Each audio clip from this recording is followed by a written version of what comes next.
반갑습니다. 6월 모평 고전소설 상사동기에 대해서 공부해 보도록 하겠습니다. 고전소설 문학작품이니까 역시 우리 지문을 먼저 읽기 전에 보기를 통해서 나름대로 힌트들을 좀 잡아 나가 보죠. 자, 21번 문제, 이제 보기를 바탕으로 윗글을 감상한 내용. 어떤 보기를 통해서 외적 증거를 주고 이거를 바탕으로 지문을 해석해라, 이런 문제인데요.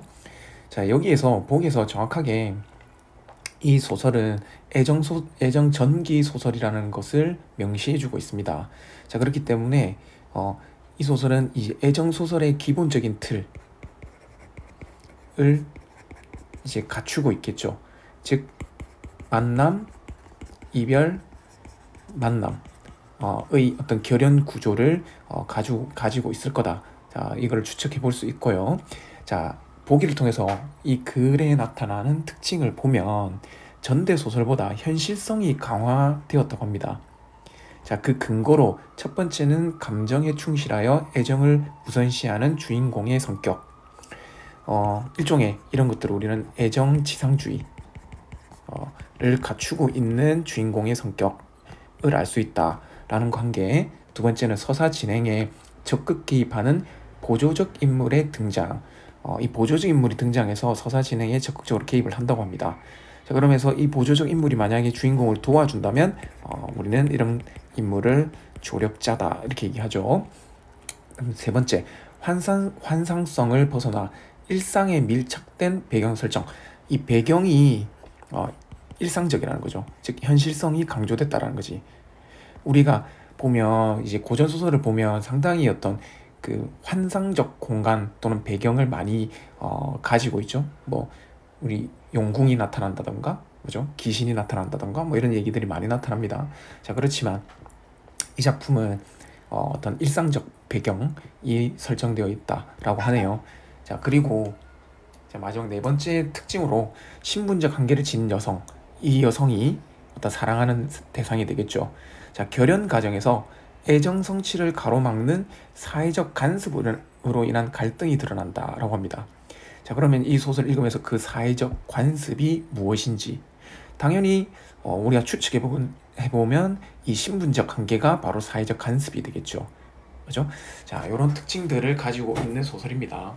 자, 그리고 우리가 문제를 풀 때 팁을 한 개 주자면, 자, 이런 특히 고전 소설은 우리가 고전 문학은 뭔가 이게 좀 정형화되어 있는 특징들이 많이 있습니다. 그렇기 때문에 자, 이런 보기 문제를 보고 지문을 읽기 전에 바로 문제를 읽어보면서 확실하게 좀 올바르지 않은 설명, 이런 것들을 어느 정도 구분을 할 수 있고, 그다음에 이 선택지를 읽음으로써 지문의 내용에 대해서 조금 더 추측을 많이 해볼 수가 있습니다. 자, 그래서 먼저 선택지부터 한번 읽어볼게요. 자, 아마 이 생이 주인공이겠죠? 자, 첫눈에 반한 영영. 이 영영이 사모하는 대상으로서 신분적 한계를 지닌 여성일 겁니다. 애정 추구에 적극적으로 나서는 점. 여기 보이죠? 첫 번째 특징으로서 애정을 우선시하는 주인공의 성격. 이거와 관련돼 있겠죠? 감정에 충실한 인물의 성격을 확인할 수 있군. 이거는 사실 우리 지문을 안 읽어봐도 이런 모습에서 이게 드러난다. 이거는 아마 올바른 적절한 설명일 것임을 충분히 좀 알 수 있을 거예요. 자, 그 다음에 2번 막동과 노파. 자, 이게 보조적 인물이 되겠죠. 생의 애정 성취를 돕기 위해 나선다. 애정 성취를 돕기 위해 조력자의 모습을 보이겠네요. 실제로 돕는지는 지문을 통해서 한번 확인해 봅시다. 사건에 적극 개입하는 보조적 인물의 등장. 이 관계는 적절하죠. 자, 3번 생이 길을 가다 우연히 영영을 마주치고 노파의 집까지 뒤따라는 것에서 사건 전개가 일상적 공간 속에서 이루어짐. 자, 요거 자체가 일상적 공간이죠.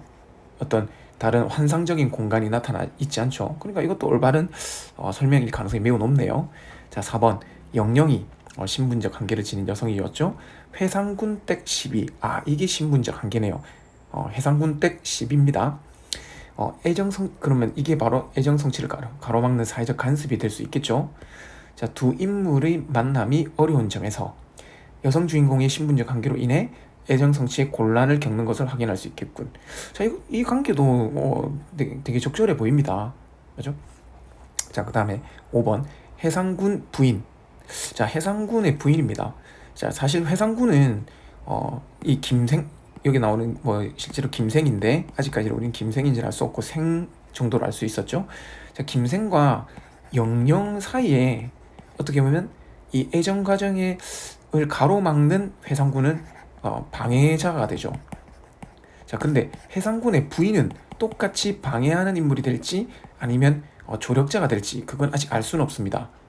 자, 그 회상군 부인의 허락을 구하려는 노파에게 생이 동조를 했습니다. 자, 사회적 간섭 안에서 현실적인 애정 성취 방법을 찾는 인물의 내적 갈등. 지금 생이 동조를 했는데 이게 내적 갈등으로 연결된다? 이거는 좀 사실 이 관계가 조금 이상하죠.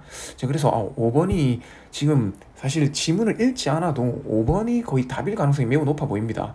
왜냐하면 이 내적 갈등과 이 동조하는 요 동조하는 인물의 행위와 내적 갈등이 이렇게 연결관계가 썩 매끄럽지 못하죠.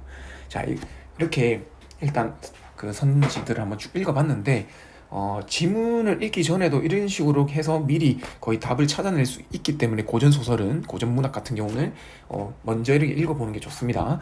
자, 그러면 지문 한번 읽어볼게요. 자, 10여일이 지날 무렵 노비 막동이, 자, 요 막동이 이제 그 보조적 인물이죠. 자, 그리고 이 막동이 지금 김생을 도와주는 조력자의 역할을 하는지 한번 봅시다. 자, 낭군께서는, 우리 낭군은 보통 우리 요 위에 어휘풀이를 드러났는데 이제 젊은 여자가 자기 남편이나 연인을 부르는 말, 이게 우리가 좀 많이 알고 있는 말이죠. 근데 막동이 지금 낭군이라고 했단 말이야. 막동은 남자잖아요. 이름만 봐도 알 수 있죠. 노비면서. 자, 그러면 이 낭군은 요 세 번째 뜻, 새로 진사에 급제한 사람 이라는 뜻이겠구나 라는 걸 알 수 있습니다. 자, 늘 언행이 그리고 김생이 되겠죠. 호방하고 재주가 무리 중에 탁월해 거침없으시더니, 지금 막동의 말을 통해서 김생에 대한 논평을 하고 있는 부분입니다. 선생님 미리 답의 근거가 되는 부분은 이렇게 체크를 좀 해놨습니다. 자, 요즘에는 울적해 하시니 말 못할 근심이 있는 듯하옵니다. 사모하느니 영영이 되겠죠?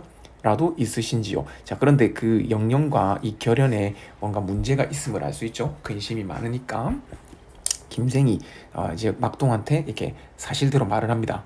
그러니까 소인이 막동이 되겠죠. 낭군을 위해, 김생을 위해 마르게 계책을 올릴 테니 낭군께선 애태울 일 없으십니다. 되게 확장적으로 되게 자신감 있게 말을 하고 있죠. 자, 그러면서 계책을 올려서 이 김생의 근심을 없애주겠다고 합니다. 그러면 막동은 조력자구나 라는 거 확인할 수 있죠. 자, 그러면 이 마르기 계책이로 말하는 그 계책이 무엇인지 한번 봅시다. 자, 이렇게 이제 구체적으로 얘기를 해줍니다. 자, 낭군께서는 급히 주효, 술과 안주를 성대히 마련하시고 바로 미인이 머문 지금 그 막동의 입장에서는 영영이 누군지 모르니까 그냥 미인이라고 얘기했겠죠. 집으로 가셔서 손님을 전별하는 듯 하십시오. 그냥 전별이란 말은 작별한다 이런 뜻이죠. 이제 잔치를 베풀어서. 자, 방 하나를 빌려 잔치를 벌이시고 이놈을 불러, 막동 자신을 말합니다. 손님을 모셔오라 하시면 제가 명을 받들어 나갔다가 한 식경 후에 시간 표지가 들어있죠. 이것도 자, 18번에 1번과 관련되어 있는 내용입니다. 돌아와 손님이 오십니다 라고 하지요. 낭군께서 다시 명하시면 제가 또 명을 받고 날이 저물 때쯤 돌아와 손님께서 오늘은 송별객이 많아 심히 취해 갈 수 없으니 내일 꼭 가겠노라 하셨습니다. 그러니까 지금 이제 잔치상을 이렇게 쭉 준비를 해놨는데 손님이 못 오겠다라고 얘기를 한다는 거죠. 그러면 이 잔치상이 남아 있겠죠? 그러면 낭군께서는 주인을 불러 영영집 주인의 집주인을 말하겠죠. 여기선 뒤에 나올 노파에 해당될 겁니다. 앉으라 하시고 그 주효를 술과 안주를 먹게 하고 기색을 드러내지 말고 물러나십시오. 그리고 나서 그 다음 날 또 똑같이 해라고 하는 거죠. 그리고 그 다음 날도 똑같이 해라는 거죠. 3일을 똑같이 이렇게 노파에게 잔치상을 대접해라 이 말입니다. 그러면 처음에는 고맙게 여기고 두 번째는 은혜에 감격하고 세 번째는 의문을 품을 것입니다. 자, 은혜 느끼면 보답할 생각, 감격하면 죽음으로써 보답하고 의문이 생기면 하시고 싶은 말을 물어볼 겁니다. 그때 흉금을 털고 말하시면 성공 거의 다 된 것입니다 라고 얘기합니다. 이게 이제 막동이 이제 김생에게 말한 계책이 되는 거죠. 자, 여기서 흉금을 털고 말한다, 바로 영령을 사모하는 그 사연을 얘기한다 이 말이겠죠. 자, 그러니까 생은 진정 그럴듯하다 여기고 기뻐하며 말했습니다. 막동의 계책을 매우 신뢰하죠. 내 일이 잘 되겠구나. 생은 그 계책을 따라 이제 실제 준비를 합니다. 자, 일단 중략까지 그리고 나서 중략인데 중략 앞부분까지 봤죠. 자, 여기까지 왔으면 이제 여기 위에 기역에 있는 이 계책 요것과 관련된 문제를 한번 풀어봐야 됩니다. 자, 한번 가보죠. 자, 20번이 있죠. 자, 항상 이게 우리가 특히 문학 작품 볼 때 이렇게 뭐 독서 지문도 마찬가지입니다. 지문 속에 기역, 니은 이런 것들, A, B, C, D 이렇게 쭉 나오는 것들 있죠. 이런 부분은, 이런 문제는 지문을 읽으면서 그 각 부분을 해결하면서 그 지문을 읽어 나가는 게 좋습니다. 자, 이 기역은 막동의 계책이었죠. 자, 일단 이 기역만 보고 틀린 선지들을 다 제껴내는 거죠. 자, 한번 볼까요? 자, 기역은 생에게 실현 가능성에 의구심 가졌나요? 아니죠. 신뢰했죠. 그러니까 1번은 아예 답이 될 수 없습니다. 니은을 보지 않더라도. 자, 그 다음 기역은 모두 생의 의도를 숨기기 위해 상황의 극박함을 부각한다. 아니죠. 오히려 의도를 드러내기 위함이죠. 그러니까 2번도 틀렸죠. 자, 3번 막동의 제안을 생이 실행함으로써 이루어진다. 이거 올바른 설명이죠. 막동의 계책을 생이 실현을 해야 되는 거죠. 자, 그럼 3번은 올바른 설명입니다. 자, 4번 기역이 이루어지면 생은 노파에게 속내를 드러낼 기회. 그렇죠. 노파가 궁금해할 흉금을 드러낼 기회를 드러내게 되니까, 자, 역시 4번도 올바른 설명입니다. 5번 자, 기역에서 생은 노파에게 접근하기 위해 가상의 존재를 내세우고, 자, 그렇죠. 우리 가상의 존재인 이 손님을 내세워서 노파에게 은혜를 입게 하고 궁금증을 가지게 만들려고 했죠. 물론 그 의도는 노파에게 접근해서 결국은 영령과 만남을 위해서지만 이것도 올바른 설명이 될 겁니다. 자, 그러면 일단 3번, 4번, 5번 자, 이렇게 세 가지가 올바른 설명이니까, 자, 요거는 이제 니은을 가지고 판단을 해야 될 겁니다. 자, 그러면 다시 지문으로 가겠습니다. 자, 생이 사모하는 이가 필시 이곳에 없는 줄 알고, 즉 영령이 이 노파의 집에 없는 줄 알고 낯빛을 바꾸며, 자, 이 몸이 할멈에게, 이게 노파겠죠, 후히 두터운 은혜를 두터운 은혜 또는 두터운 뜻 이 정도 되는데 입었으니 어찌 사실대로 말하지 않겠나. 그러니까 이게 자신이 흉금을 털어놓는단 말이니까 막동의 계책이 성공했음을 알 수 있겠죠. 자, 과연 모월 모일 모처에서 오다가 길에서 마침 한 낭자를 보았다네. 영령을 봤단 말이죠. 나이는 대략 15, 6세, 푸른 적삼에 붉은 치마를 입었고, 백능은 흰빛의 얇은 비단을 말하는데, 자, 흰색 어떤 버선에 자색신을 신었지. 자, 지금 푸른색과 붉은색, 흰색과 자색의 색채 대비를 통해서, 자, 이 영령의 이 아름다움을 드러내는, 되게 시각적으로 드러내는 표현이네요. 자, 진주 비녀를 꽂고 새하얀 옥 반지를 끼고, 역시 되게 색채의 이미지를 많이 사용하고 있습니다. 홍화문 앞길을 지나가고 있었다네. 내 마음이 화사해지고 춘정을 이기지 못해 뒤따랐는데 이른 곳이 할멈의 집이었네. 그날 이후로 마음이 혼미하여 만사가 흐릿하며 오로지 그 낭자만 생각하였다네. 맑은 눈동자와 하얀 이가 자나깨나 잊히지 않아 상심하며 애태우길 하루 이틀이 아니었네. 거의 상사병에 걸렸다 이 말이겠죠. 자, 이렇게 어떤 김생이, 자, 요 가로로 묶은 부분에서 김생이 영령을 만나 사랑에 빠지기까지 과정을 되게 요약적으로 제시해주고 있는 부분이죠. 자, 이렇게 해서 우리 독자에게 이런 정보들을 제공한다, 이렇게 보면 되겠죠. 자, 할멈이 나를 보고 낯빛이 파리하다 했는데 왜 그렇겠나. 그래서 손님을 전별한다며 할멈을 번거롭게 한 것이네. 자, 그러니까 이 막동의 계책을 따라서 이런 일을 벌이게 됐다. 자, 이런 모습을 통해서 이 김생은 애정 추구에 매우 적극적으로 나서는 인물임을 알 수가 있습니다. 자, 모파가 이 말을 듣고 몹시 애처로했으나 생이 마음에 드는 사람이 누군지 몰랐다. 한동안 깊이 생각하다 깨닫고는 말했다. 그런 애가 있었죠. 바로 죽은 제 언니의 딸이에요. 이름은 영영이고요. 이 영영은 바로 이 노파의 언니의 딸, 즉 조카임을 알 수 있습니다. 자는 낭냥이죠. 만약에 정말로 그렇다면 참으로 어려운 일입니다. 참 어려운 일입니다. 뭔가 결혼 과정에 어려움이 있을 것임을 얘기하네요. 왜 그런가? 이 애는 영영은 회상군댁 시비예요. 이게 바로 이 신분적 관계를 말하죠. 즉 애정 성취를 가로막는 사회적 간섭이고, 자 우리가 뒤에 21번 문제를 통해서 또 확인했던 내용입니다. 자, 궁에서 나고 자라 문 앞길도 밟지 못한 지 오래랍니다. 자색이 고운 것은 낭군께서 이미 보셨으니 굳이 말할 것도 없지만 고운 마음이며 얌전한 몸가짐은 양반집 규수와 다를 게 없지요. 게다가 음률과 문장까지 아는, 즉 영영에 대해서 노파가 논평하는 말이고, 자 이거를 통해서 영영 제자 가인적인 인물임을 알 수 있죠. 자, 나리는 뭐 해상군이겠죠. 자, 소실로 맞으려 했지만, 첩으로 맞으려고 했지만, 이 회상군의 부인이 시샘이 하동의 사자우보다 심하여. 자, 이거 지금 회상군 부인의 성격을 고사에 빗대어서 표현하고 있습니다.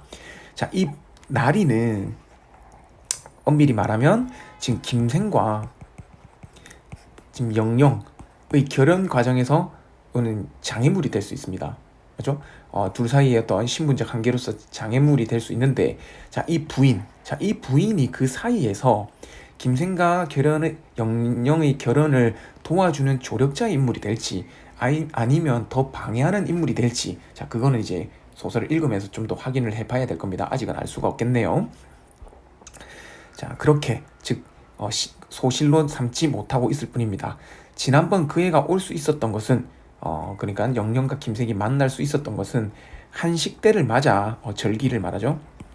그 애가 어미의 제사를 이곳에서 지내려고 부인께 말미를 얻었기 때문이죠. 그리고 때마침 나리께서 외출하신 터에 올 수 있었지. 그렇지 않았던들 낭군께서 어찌 얼굴을 볼 수 있었겠습니까? 즉 영영과 김생의 만남은 이 우연히 겹친 거다. 물론 이 우연이 바로 겹치면 바로 인연이 되는 거겠죠. 아이고, 낭군께서 다시 만나시기는 참으로 어렵죠. 참으로 어려워요. 그러니까 생이 그 얘기를 듣고는 단식하면서 나는 필시 죽겠구나. 즉 애정이 이루어지지 못하니까 나는 죽고 말 것이다 라고 말하는 부분에서 애상지상주의적인 성격을 드러내고 있습니다. 자, 그러니까 노파가 안타까워하며 말합니다. 딱 한 가지 방법이 있죠. 자, 니은 이번에 노파의 계략입니다. 자, 단호가 역시 우리 절기죠. 꼭 한 달 남았습니다. 그때 이 몸이 노파가 되겠죠. 죽은 언니를 위해 제사상을 차리고 부인께, 회상군의 부인입니다, 영영에게 반나절의 말미를 주도록 청한다면, 자, 이게 방법이 되는 거죠. 자, 만에 하나 낭군의 뜻을 이룰 수 있을 것입니다. 그러니까 영영이 이제 노파의 집으로 오면 이제 김생이 노파의 집으로 가서 둘이 만날 수 있는 기회를 만들어준다 이 말이겠죠. 자, 이 노파가 김생을 도와주기 위한 계책입니다. 그러니까 생이 기뻐하며 할멈 말대로 된다면 5월 5일 단호를 말하죠. 이게 바로 천상의 7월 7일, 즉 7월 7석으로서 견우와 직녀의 만남을 얘기하는 겁니다. 자, 이렇게 기뻐하면서 만복을 기원하며 헤어졌다. 자, 이렇게 마무리가 됩니다. 자, 됐죠? 자, 그러면 일단 우리 앞에서 기억을 봤으니까 니은을 한번 확인해 봅시다. 자, 이 노파의 방법입니다. 자, 어차피 1번, 2번은 틀렸으니까 볼 필요 없고요. 자, 니은은 생의 제안을 노파가 실행, 아니죠. 노파의 제안인 거죠, 이거는. 그러니까 틀렸습니다. 그렇죠? 자, 그다음 니은이 이루어지면 생이 영영과 만날 기회를 얻게 된다. 그렇죠. 우리 노파 집에서 둘은 만나게 됩니다. 그럼 답은 이렇게 해서 4번이 됨을 알 수 있죠. 자, 5번. 생은 영영과의 만남을 위해 권력자의 위세. 권력자의 위세는 내세우는 거 아니죠. 이거 노파가 한 방법으로서 어떤 자신 언니의, 맞죠? 죽은 언니의 제사니까 이거는 뭐 어떻게 보면 친족간, 즉 혈연 관계를 내세운 거죠. 그러니까 권력자의 위세는 틀린 설명이 됩니다. 자, 그러니까 5번도 확실히 틀렸음을 알 수 있죠. 자, 그러면 18번으로 와서 각각 해결을 해봅시다. 자, 1번 시간 표지를 활용하여 사건의 주의를 드러낸다. 자, 우리 막동의 계략 이렇게 책 부분에서 이 부분을 확인할 수 있습니다. 그래서 1번이 정답이 되고요. 자, 2번, 3번, 4번, 5번 전부 다 이거 다 올바른 설명입니다. 각각 다 확인할 수 있어요. 선생님이 이게 지문에 다 체크를 해놨습니다. 자, 그런데 이 뒤에 나오는 내용들이 다 틀립니다. 자, 그래서 1번이 답이 됩니다. 이건 다 각자 다 확인해 보시기 바랍니다. 자, 그 다음 19번. 자, 답이 2번인데요. 자, 2번이 적절하지 않은 이유는, 자, 생이 노파의 집에서 손님을 전배하는 일을 벌인 데 대해 노파는 번거로움을 호소하였다. 자, 번거로움을 호소한 게 아니고 은혜에 감사히 여기고, 맞죠? 막동의 계책이 성공했으니까 왜 그런지 궁금증을 갖게 되는 거죠. 자, 그러니까 번거로운 호소는 틀린 설명이 됩니다. 자, 20번은 해결했고요. 자, 21번 가볼까요? 자, 21번 우리 지문을 읽기 전에도 한번 쭉 보면서 답이 5번일 가능성이 매우 높음을 확인했었죠. 자, 그러면 바로 5번으로 와서 이게 진짜 틀린 설명인지 한번 볼까요? 자, 회상군 부인의 허락을 구하려는 노파에게 생이 동조합니다. 맞죠? 이거 좋은 생각이라고. 그래서 인간의 5월 5일이 천상의 7월 7일이 될 거다라고 하면서 기대감까지 드러냈죠. 자, 그렇게 기대감을 드러내고 기뻐했는데 인물의 내적 갈등 올바르지 않죠. 그래서 답이 5번임을 확인할 수 있네요. 자, 이렇게 우리 고전소설 상사 동기에 대해서 한번 공부해봤습니다. 일단 문학 작품은 이것으로 해서 다 마무리가 되었습니다. 일단 독서 지문은 따로 이렇게 해설 강의를 올릴 계획은 없습니다. 일단 다들 이 강의가 여러분들이 공부하는 데 도움이 됐길 바랍니다. 수고했습니다.